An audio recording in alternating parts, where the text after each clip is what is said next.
There's no Messiah here. Bit of a mess, alright. That just about sums up who I am, really, in a nutshell. I was going to call this talk, Who Do You Think You Are? But that title was already taken by the Spice Girls. And the BBC, of course. So really what tonight's talk is going to be about is probably the beginning of a series of stories that I hope to give over a period of time, and when they're overlaid on top of each other, we come across a broader story. Because I intimated to you a few weeks ago that I wished everybody would know who they were and overcome their belligerent presuppositions about themselves and about each other. Embodied cognition is the theory that many features of cognition, human or otherwise, are formed by aspects of the entire organism. Now that really, in layman's terms, what it means is that in order to perceive the world in the way we perceive the world, we have to live in the type of body that we have. And we share that cognition with a lot of other species as well, particularly mammals. We get on quite well with dogs, cats. We're quite happy to live with them in our houses. But us humans, we're unique insofar as that we embody a temporal cognition as well. We're aware of our past, we're aware of everything through time and across time. And our awareness brings about this thing that we sacrifice some of our now energy to prepare for the future. And to embody the now energy, we also need to know about our past and our histories. And in many cases, the book of Genesis is one of those books that took on board a lot of who we are now today and who we were in the past. It was written over a long period of time by many people, thousands of people probably, across thousands of years, where people acted. They dreamed about how they acted. Then they wrote down how they dreamed about how they acted. Then they thought about what they wrote down, and they changed the way they acted. And when you change the way you act, then you become a better person for yourself, your family, your society, your community, and your species. And what I'm going to really talk about tonight is myself, because it is a story, and in many ways the story or stories are the building blocks about how we got to where we are today as a species. So my own story, my immediate history is where I was born. Well, first of all, I'm a dad of 3 very, very expensive children to a very, very expensive wife. My father and his father before him were foresters. I'm not a forester. My mum came from Oldcastle in County Meath.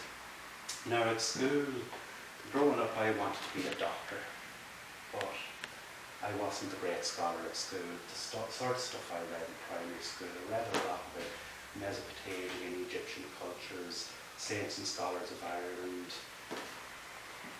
Then I went to secondary school in Glenties, County Donegal, and being from Glenties, or near Glenties, I read a lot about Patrick McGill. Now, any of you that are familiar with Patrick McGill, he wrote some fantastic, very descriptive books. Now, he was a bit like myself. He wasn't a great scholar. He got kicked out of school, but he was able to write very descriptively and phonetically. And he described how people overcame the harsh world of the late 1800s, early 1900s, through war, through poverty. And people overcame those things. People saw the brighter side of life. So from there on, I did pass the Leaving Cert anyway, and I went on to become a hotel manager, and I met many, many different sorts of people, frazzled business people, blushing brides, black people, white people, Jewish, Muslim, and do you know what? they were all disguised as normal people. And that opened my fascination to psychology. How are people, you know, you see them at night time in one form and in the daytime in another form. And it awakened my fascination with psychology, and I often talk about it. But anyway, time passes, bills have to be paid. During the boom times I became a painter and decorator, and then when the crash came, children came at the same time, so I tried my hand at other things, sales, and last year I decided, okay, got to go back to what I'm really fascinated. So I now study psychology in Maynooth, and during the day I'm a completely different person, and I went back to painting and decorating, and I hope you like the transformation of this room here as well. Had to get that little plug in.